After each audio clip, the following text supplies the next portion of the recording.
Hello friends, আমার নাম সুদীপ। আজকে আপনাদের সাথে শেয়ার করব মেশোতে যখন মেশো বা শপিং যেগুলোতে যখন কোনো প্রোডাক্ট ওপেন করবে অবশ্যই ভিডিও তৈরি করার চেষ্টা করো। কেন প্রথমত যখন এক্সচেঞ্জ বা রিটার্নের এখন খুব বড় সমস্যা হচ্ছে, ডাইরেক্ট পার্সেল ওপেন করতে কাস্টমারকে বলো না, এবং যদি নিজের জন্য অর্ডার করো তাহলে পার্সেল ডাইরেক্ট ওপেন করবে না। কেন এখানে কি হচ্ছে, কিছু কিছু যে মেশো বা শপিং যেগুলোতে আছে কিছু কিছু ফেক সেলার চলে আসছে। ফেক সেলার বলতে এদেরকে অ্যাকচুয়ালি ফ্রড সেলার বলা হয়।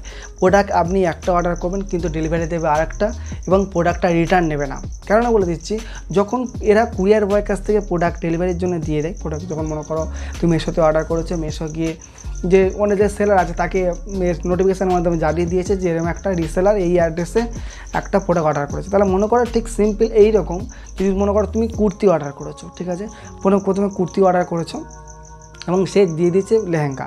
এবার প্রথমে এই জিনিসগুলো কি হয়, যখন একটা কাস্টমার যখন কোনো সেলার কোনো কুরিয়ার বয়ের কাছ থেকে কোনো প্রোডাক্ট দেয়, কথাটা একটু ভালো করে শুনবে, যখন কোনো সেলার কোনো কুরিয়ার বয়ের কাছ থেকে কোনো প্রোডাক্ট দেয়, প্রোডাক্টটা কিন্তু তাকে ওপেন করে দেখায় না, প্রোডাক্টটা প্যাকিং করে দেয়। প্যাকিং করে দেওয়ার পর একটা যে ডিটেলস দেওয়া থাকে, ডিটেলসের যে পেজে একটা ডিটেলস দেওয়া থাকে, সেখানে লেখা থাকে প্রোডাক্টটার ভিতরে আছে কাস্টমার আমরা অর্ডার করেছি প্রোডাক্টটা কুর্তি অর্ডার করেছি। এবার প্রোডাক্টটার ভেতরে লেহেঙ্গা দিয়ে দিয়েছে, লেহেঙ্গা দিয়ে ওপরে যে স্টিকার আছে যেখানে প্রোডাক্টের ডিটেলস থাকে, অর্ডার নাম্বার, প্রাইস, সিওডি, কাস্টমারের যে ডিটেলস থাকে বা আমাদের যে ডিটেলস থাকে সেগুলো লিখে দিয়েছে জিনিসটা হচ্ছে কুর্তি।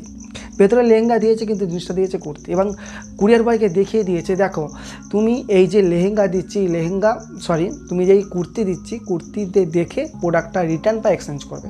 তাহলে অ্যাকচুয়ালি এখানে কোনোভাবে কুরিয়ার বয়ের কোনো ধরনের কোনো প্রবলেম নেই, কোনো রকম কোনো দোষ নেই। যদি কুরিয়ার বয়ের যদি তুমি দোষ দিতে চাও, অ্যাকচুয়ালি দোষ নয়, এখানে দোষ হচ্ছে যারা সেলার যারা বিক্রি করছে।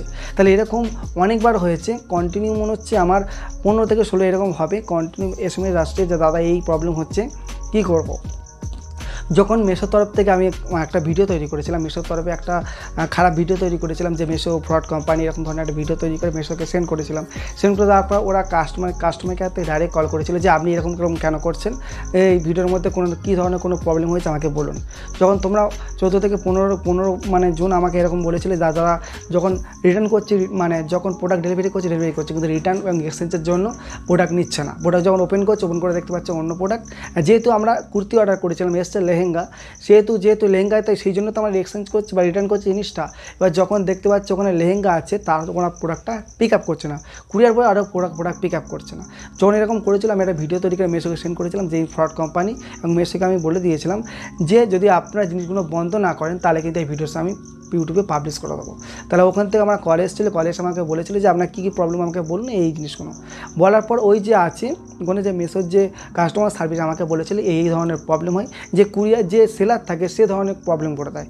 তখন আমি ওদেরকে বললাম যে আমরা যদি এরকম ধরনের প্রবলেম থাকলে সেলারগুলো থেকে ওদের প্রতি অ্যাকশান নিন, এবং এখান থেকে আপনাদের যে প্ল্যাটফর্মে সেল করছে সেটাকে ওদের থেকে রিমুভ করে দিন, ডিলিট করে দিন বা রিমুভ করে দিন, এখান থেকে বার করে দিন যাতে সেল করতে পারে।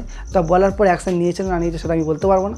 তবে যাদের প্রবলেমগুলো নিয়ে আমি ওদের সঙ্গে আলোচনা করেছিলাম, দুজনের হয়ে আমি মেশোকে ডাইরেক্ট কল করেছিলাম যে এরকম একটা ইউটিউব চ্যানেল আছে, এখান থেকে কিছু প্রোডাক্ট এরকম প্রবলেম হচ্ছে। বলার পর সেই জিনিস প্রবলেমগুলো সলভ হয়ে গেছে। তাহলে তোমাদের সবসময় প্রথম বলবো, যখন কাস্টমার কেয়ারকে এবং নিজেরা যখন প্রোডাক্ট পিক আপ করে প্রথমে ঠিক যখন প্রোডাক্ট পৌঁছানোর পরে ডাইরেক্ট যে স্লিপটা থাকে না, স্লিপটা দেখে প্রথমে একটা ভিডিও তৈরি করে না, যে স্লিপটা যাতে বোঝা যায়।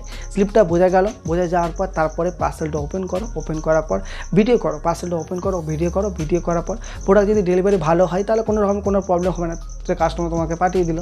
এবং যদি কোনো ধরনের কোনো প্রবলেম হয়, যে রিটার্ন এক্সচেঞ্জে কোনো প্রবলেম হয়, তোমাদের কাছে একটা প্রমাণ থাকবে এবং তুমি আমার সঙ্গে যোগাযোগ করতে পারো, দাদা এই প্রবলেম হয়েছে, আমি মেশোতে যোগাযোগ করে জিনিসটা সলভ করার চেষ্টা করব। তাছাড়া তুমিও নিজে মেশোতে কল করে বলতে পারবে যে আমার দেখুন এই অর্ডারটা এটা করেছিলাম কিন্তু প্রোডাক্টটা বদলি হয়ে এই প্রোডাক্টটা দিয়েছে, বদলি প্রোডাক্টটাও রিটার্ন নিচ্ছে না বা এক্সচেঞ্জ নিচ্ছে না, আমার নিজের কাছে ভিডিও আছে প্রমাণ, আপনি এটাকে দেখতে পারেন। তাহলে জিনিসটা অনেক কাজ সহজ হয়ে যাবে।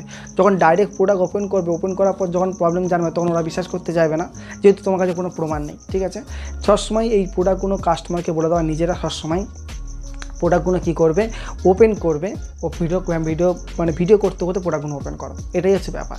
তাহলে ভিডিওটা যদি এরকম ধরনের কোনো প্রবলেম হয় অবশ্যই নিচে কমেন্ট করে দাও, এবং কী সলিউশন আছে সেগুলো তোমাদেরকে বলে দিলাম। ভিডিওটা কেমন হচ্ছে অবশ্যই নিচে কমেন্ট করবে, ভিডিওটা ভালো লাগলে লাইক করে বন্ধুদের সাথে শেয়ার করবে, চ্যানেল নতুন হয়ে থাকলে অবশ্যই সাবস্ক্রাইব করবে। Thank you so much watching this video. জয় হিন্দ, বন্দে মাতরম।